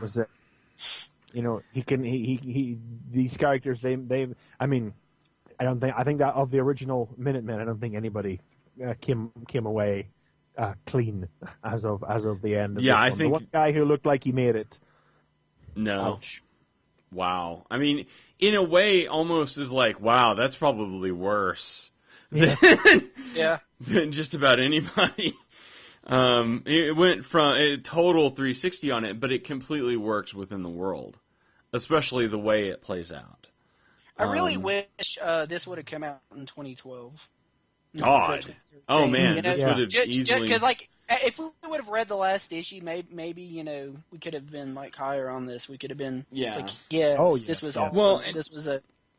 And But I just didn't feel like it was right to do it until you read that last issue. The rest of the issues were great, but we needed to read the last issue to see if it all came together. We I think just that left hanging with the terrible fear that Yeah. you've gone down a really painfully, unpleasantly stereotypic path. A really, what's the word I want to say here? You know, just like not bigoted. I mean, it's like. I didn't really want to believe that somebody like Darwin Cook actually would do it, but it's just like the way he had everything mounted up come the end of that 5th issue. It seemed like he was making some really unfortunate statements. And it was not like he was the one making the statements. Like the idea that hooded justice, like Freud! like to have rough sex with rent boys is right there in the ancillary material of Watchmen. You know, he didn't make this shit up, but it.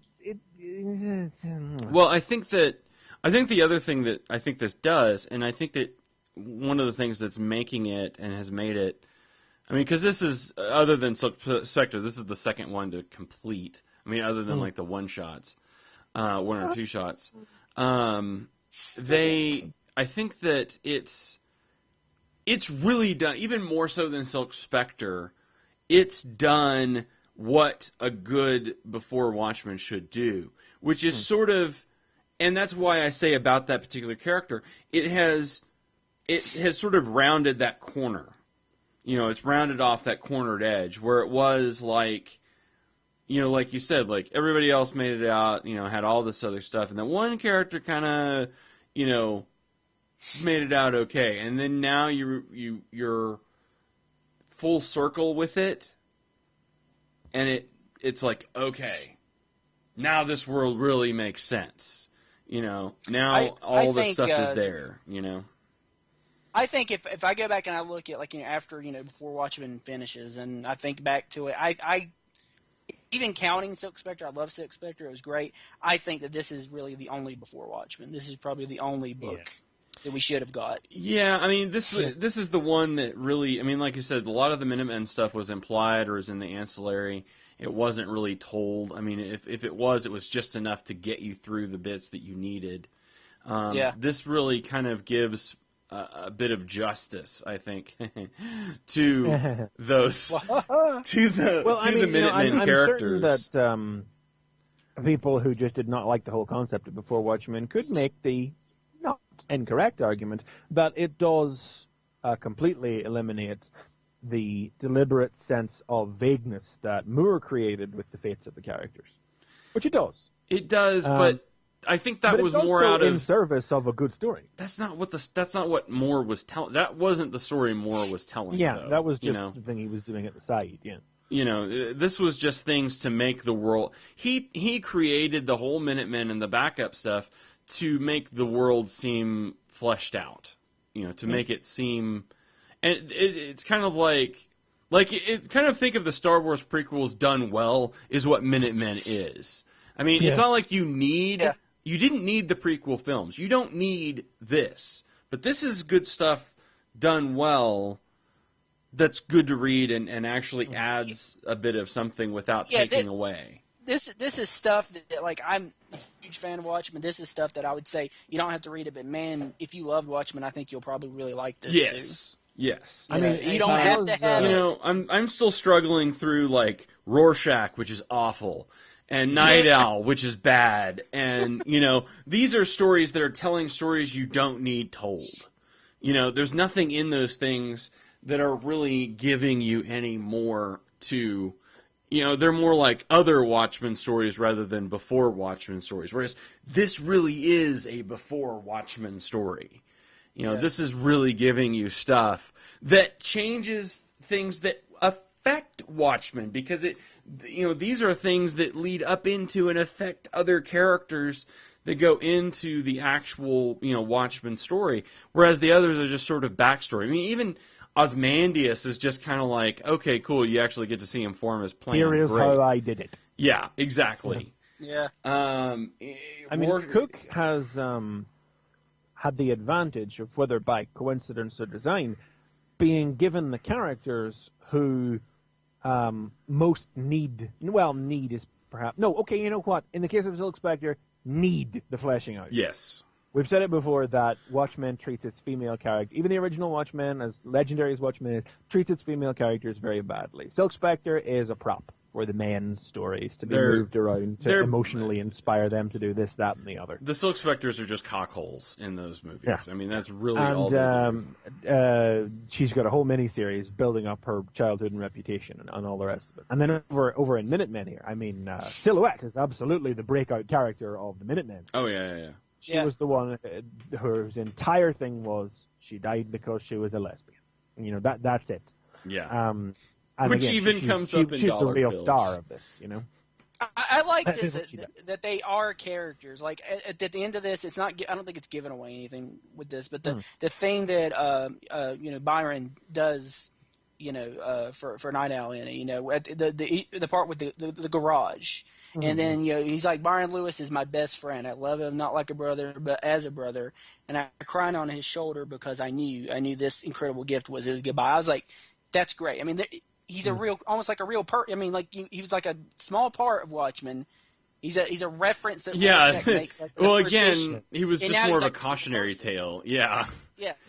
And then even at the same time, Cook knows better than to try and do a dollar bill one shot. Oh, yeah. I actually read that. Did you guys read it? I have it. I've not read it yet. Lovely Steve Rude art. The art is great.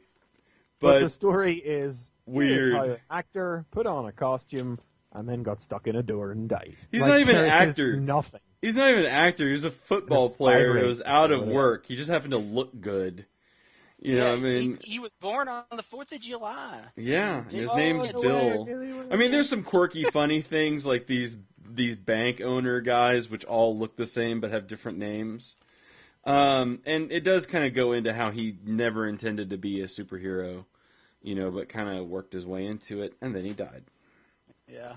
It's kind of like, but there is a part where he mentions Silhouette, and he's like, yeah, I knew eventually that she would have something coming for her decadent lifestyle, but I drank to her anyway. Like, oh my god! But that's totally the thinking, you know. That's like, yeah. But no, Minutemen good. Minutemen good. I'm glad. Yeah. I mean, he successfully manages to write anybody who appears in this, who appears in the other before Minutemen, before Watchmen comics, is better here. You know, Silk Spectre and Minutemen have given us two better comedian stories than the comedian has given us. Oh God, yes. Yeah, and well, the other characters don't really appear, so you know, there's nothing else to draw the comparison with. But yeah, you know, this is absolutely, you know, top of the pile stuff. I'm still really impressed. I will give DC the nod for putting them in the same book as a Minutemen and Silk Spectre, so you really do only need to buy one book to get things that are widely acknowledged as the best two stories. If you only buy one book, this is the one. Yes. And I'm so relieved. Yeah. Yeah. Just basically, when I got to the end of it, I was like, oh, thank God. I mean, don't get me wrong, it's still awful. Yeah. It is still an awful, like, it's not as bad as we thought, but it's one of those things where it's like, because it's not as bad as you thought, it almost softens the blow of how awful it really is. Wait a minute. Children still got raped and died. Well, in that sense too, it's like that exactly. It's like the two things. It's like the actual thing that happens is awful, and then the actual things that are happening from the main story line in its conclusion were also awful. So, yeah, but you're just so glad it's not as bad as you thought it was. That you do kind of have that minute, like, real life repercussions on schools of thought, and you were really worried that that's what he was playing to and everything. And it's like, whereas this one is just fictionally terrible. Oh god, yeah. It's great though. So definitely it's check it out. Real bastard of a comic. It really. I mean, you hang on. Yeah, no. Literally, you're left guessing until the page after the staples.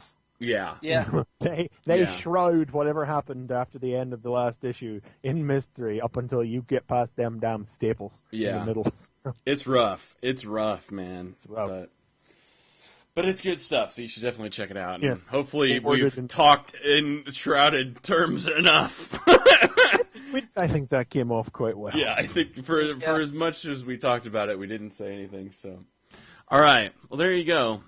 That's our show. We're going to get out of here because we got football. Or I got football. Well, Nicole, unfortunately, had tech issues and had to leave, so she couldn't be a part of this conversation. But like I said, maybe when the trade comes out, we can talk more in less shrouded terms about how awesome it is. So, just before we go, I realized we did miss one point of news that we can just talk about quickly, which was that it's just a rumor currently, but the rumor that Jimmy Olsen might be Jenny Olsen in the Man of Steel. In the Man of Steel movie. And that's based on what again? Well, somebody added actress Rebecca Bueller to the Man of Steel IMDb page. And just about any schmo can do that, right? Yeah, okay. I don't know when we started reporting random IMDb updates as news. I mean, the actress is in the film. She's in the trailer being pulled by Perry White by the arm as the building collapses behind them. It's in there. But I don't know. I didn't know if this was news or if it was rumor. I just heard this like maybe a week ago, and I'd not seen it anywhere. I'd not seen it anywhere, so I didn't think it was actual news. But like, it's just basically I had heard somebody say that DC's take on like a modern day is Superman can't have a pal named Jimmy Olsen, but he can have a gal pal named Jenny Olsen. Is what I heard. What do we think of it? I mean, what if if it's true? Don't care. That's kind of my feeling about it. It's weird. I mean, it's like, why is it weird? Tell us, Chris Triplett. Why can't he be Jimmy Olsen? I mean, why can't it be Jenny? I mean, yeah, why can't it be Jenny? What's wrong with Jimmy Olsen? What's wrong with Jenny? What do you got against women? What do you have against women like working? You're saying that women can't work in the press, like We have at this point. I love Nora Winters in Punisher. By the way, she was a great character, and she is a woman that works in the press. So. F you, JD Church. So, what do you have against women in general is what I'm asking. I mean, obviously you have something against women. So what is it that you have against women? No, I'm just devil's advocate. Like, what is wrong with him just being Jimmy Olsen? I mean, that's because that's been done. Is it a change? Have you seen a Jenny Olsen? Huh? Have you seen a Jenny Olsen? I haven't seen a good Superman film since 1980. So. I haven't seen a good Superman film, but I've seen a good Superman other than Grant Morrison. But apparently Dan Slott, I have to read that as well. So, yeah. And I mean, I think it's just that we are at a place now with Marvel's films where they manage to be basically the best superhero films we've ever had. Yep. And the films that are the closest to just taking the comics and putting them on the screen. It's amazing how good that is, isn't it? Yeah, don't just screw with it just to change it just because you feel you need to do something different because you've been failing so friggin' hard at doing everything else. But that's the thing though. Is amazing to me is that the Marvel films are doing so well. They're just taking the stuff off the page and putting it on the screen, and it's like, for all these years that the studios have been telling us that they can't do that, they did that, and then it worked really well. Well, I still stand by my statements from back when that we couldn't have just done this out of the gate. We needed to come through the more grounded, real-world X-Men and the more cartoonish Spider-Man films so we could get the in-between. And also it's a case of knowing how much to take out of the comics. You know, Green Lantern took entirely too fucking much out of the comics. Yeah. Yes. Iron Man dialed it back a bit, gave us the Ironmonger out of the gate, didn't just go straight for the Mandarin, you know? Yeah. It's about knowing how much to do. It's about getting the balance right. And Marvel is just walking that tightrope like a motherfucking pro. They got it. They're hot. They're done. Okay, this is all of course, fascinating. Because don't forget now, Super Bowl. I believe you may be enjoying some kind of football kind of event this evening, but I'll be enjoying Iron Man 3 trailer night. Yeah, well, that's going to happen too. I get to see a couple trailers, I'm sure, so that'll be very exciting as well. But yes, is 30 Man of Steel trailer? Are we going to see? I was going to say, I don't know. Maybe there is. Probably, I would assume so. All right. There's usually trailers for everything. All right, well, this is all great, but we should really get to the game then. So.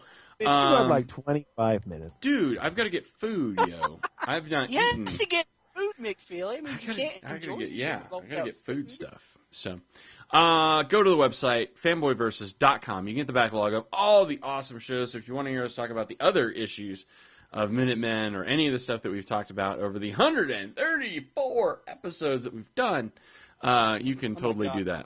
And see us on video a lot of times as well. If you want to tune in live, we recommend that you do that. Every once in a while, we check the chat. So that's something cool you can do as well.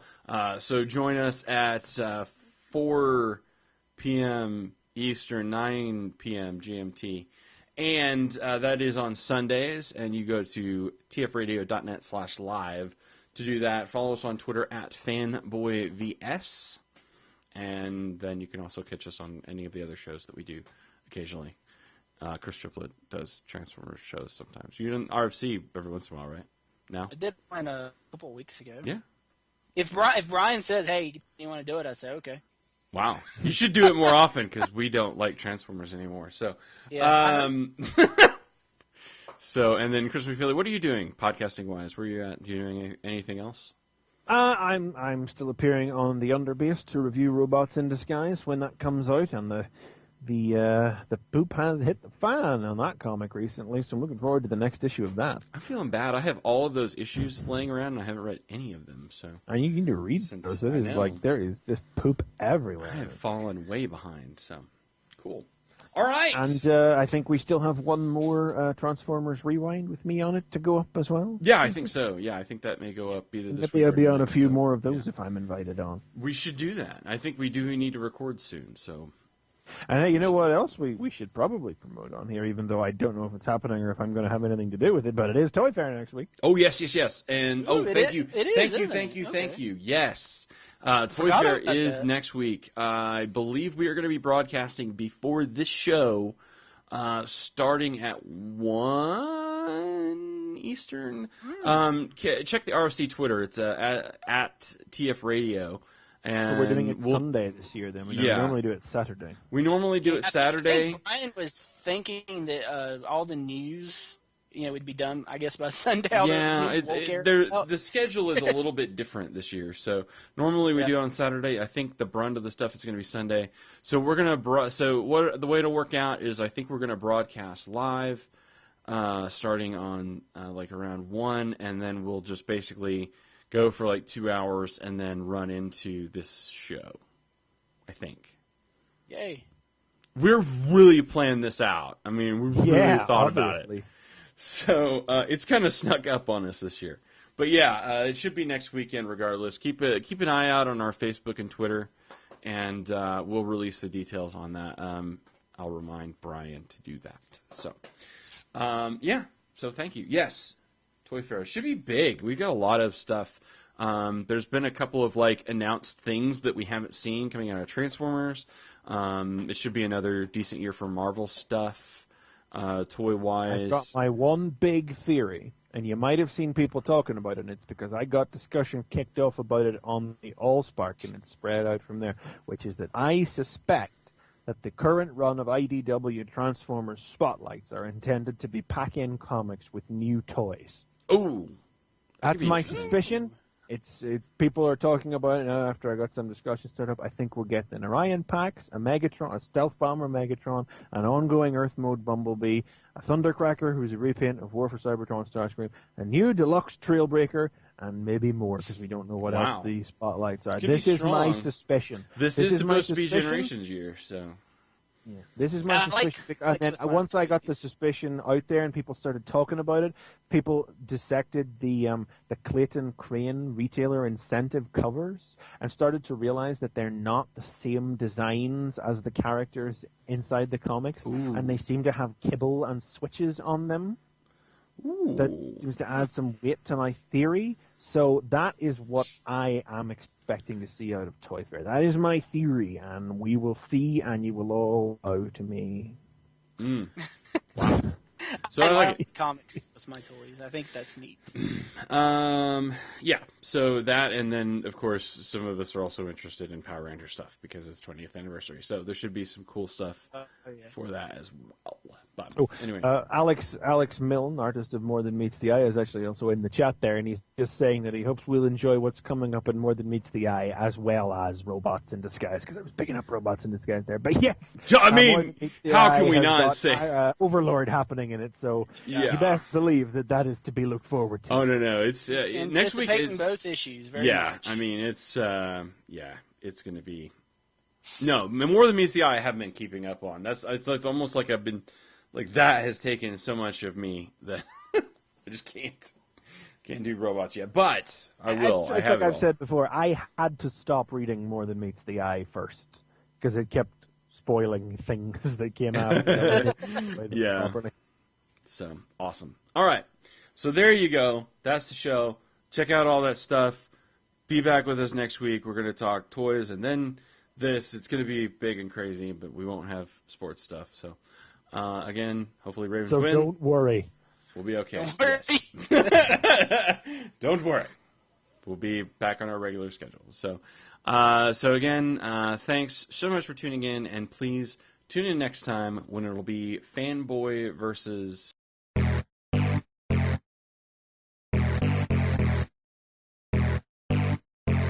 This has been Fanboy Versus. Visit us at tfradio.net for show notes and to subscribe to the podcast. Follow us on Twitter at tfradio for news and updates. Like the podcast? Leave us feedback on iTunes. Copyright 2011 Radio Free Cybertron.